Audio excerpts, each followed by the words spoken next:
I'm thinking about like who can rise to the occasion.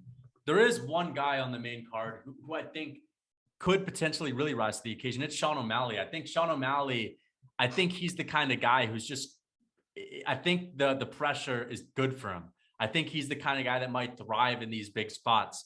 And Petr Yan, I don't think he has any pressure going into this fight. I really don't think he does. For sure, he has a lot to lose. If he loses to O'Malley, that's pretty bad. But I mean, you're facing the number 12 guy who's really, I mean, he doesn't really seem that dangerous. And I one thing that I have to give O'Malley is this might actually be good for his career.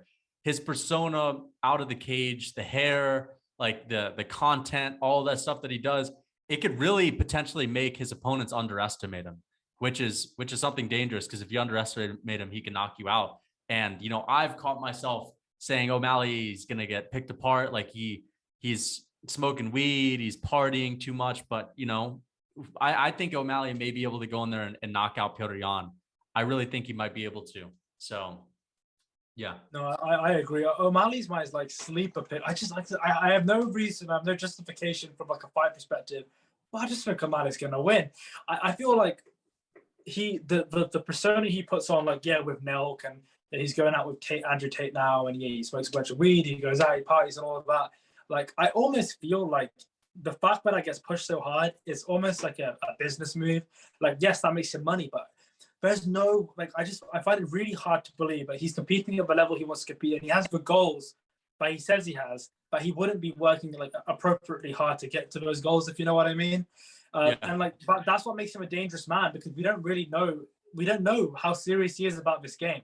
And I think it's interesting, but when it comes to pressers, generally speaking, O'Malley's not that like vocal. Like, yeah, he wears his flashy suits and he has his chains, but he has a Rolex on both wrists, but he doesn't speak like that. He seems like he's in the game, he's focusing. And that's why he has a bit, he's a massive dark horse. We just don't know who Sean O'Malley is yet. Yeah, we haven't really seen him go out there and prove it. And you're right.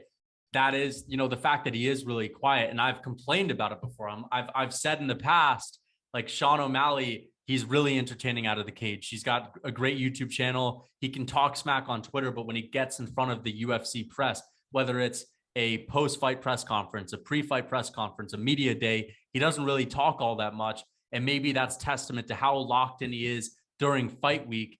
And, you know, it's possible that the hair and all this stuff is just a gimmick, just for business. For sure, I guarantee you he enjoys it a little bit. Like, he probably enjoys it a little bit. But that being said, I mean, I'm sure he's taking Petr Yan seriously. However, if I am Sean O'Malley, it's a tremendous step up in competition.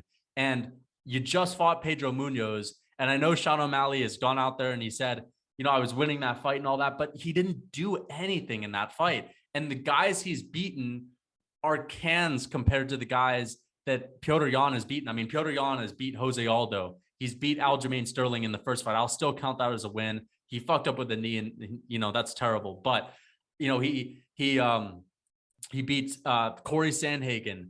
He's beaten Jimmy Rivera. He's beaten a lot of like really tough guys.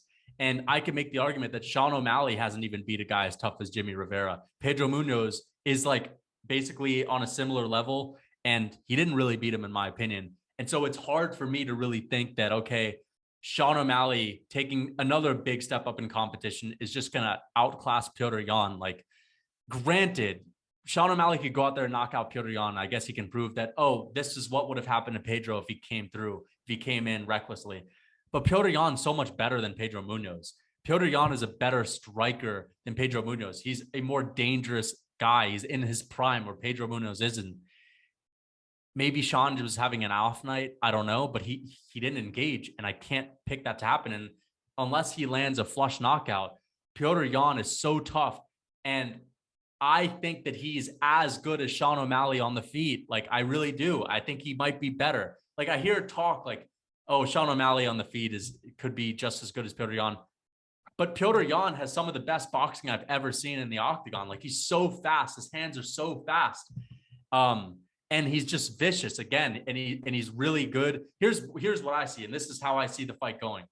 Petr Yan is so good at getting good moments. Like, for example, in the Aljo fight, in the first fight, he knocked Aljo down in the first round.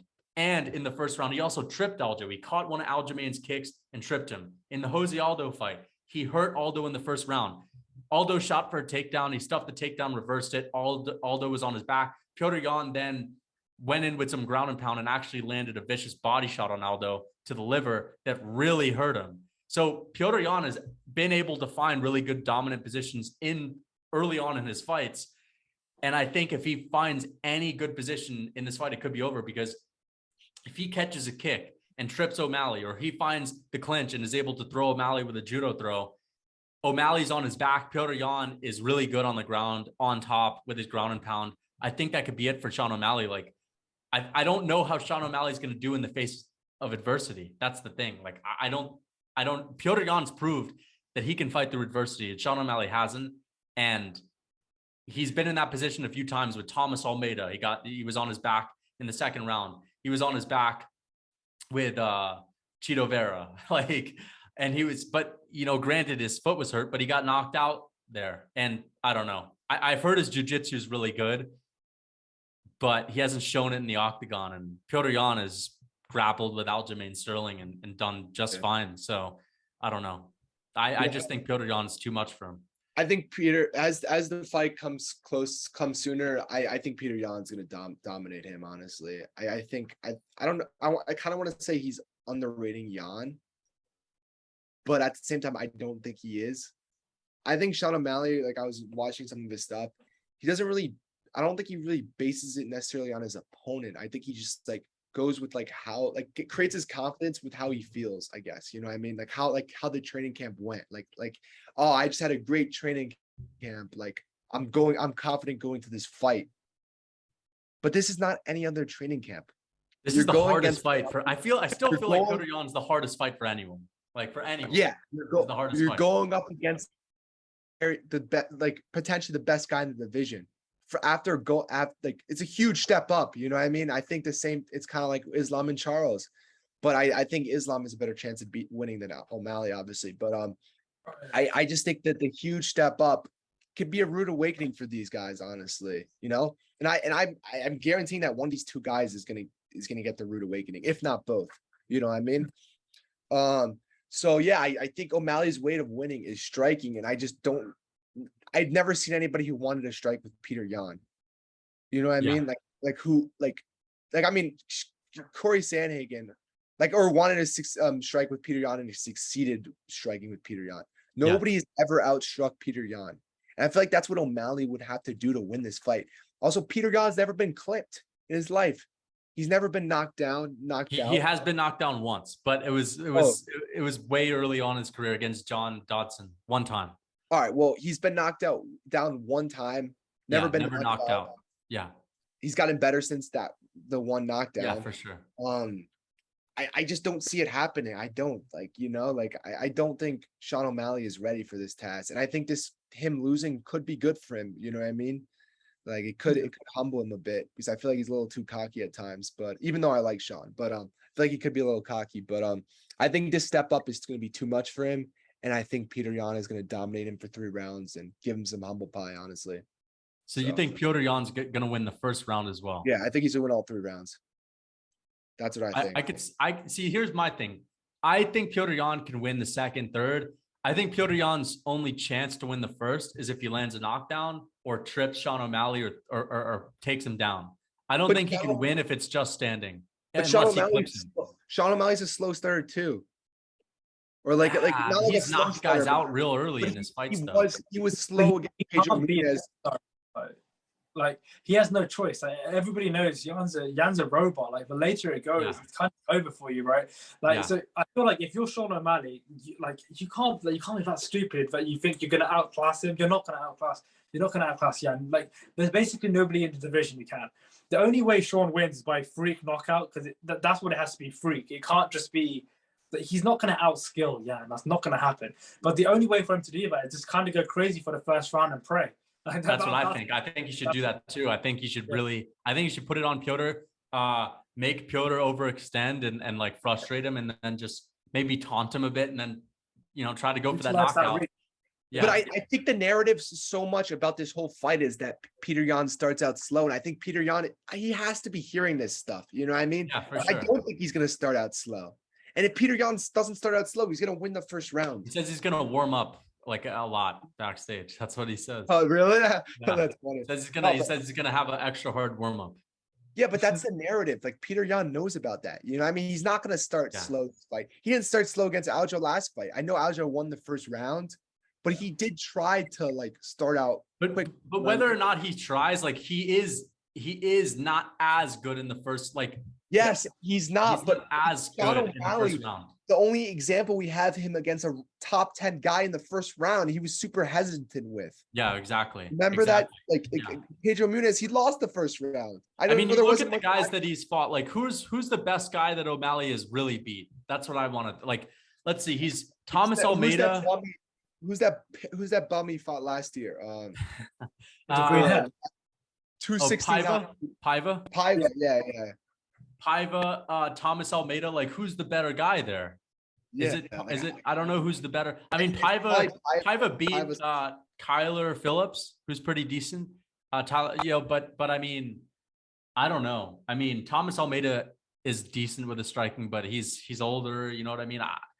I just like Petr Yan's resume is just so much better. You know, it's like if you're thinking of hiring two guys, like one guy went to a community college and one guy went to Harvard. Like, come on. I got to go with the guy who went to Harvard. And Sean O'Malley, I don't know. He just hasn't really proved it. I'd be surprised. Now, if he does knock out Yan, I'm happy if both of these guys win because I'm a fan of them both. I'm a big fan of Petr Yan. I'm a big fan of Sean O'Malley.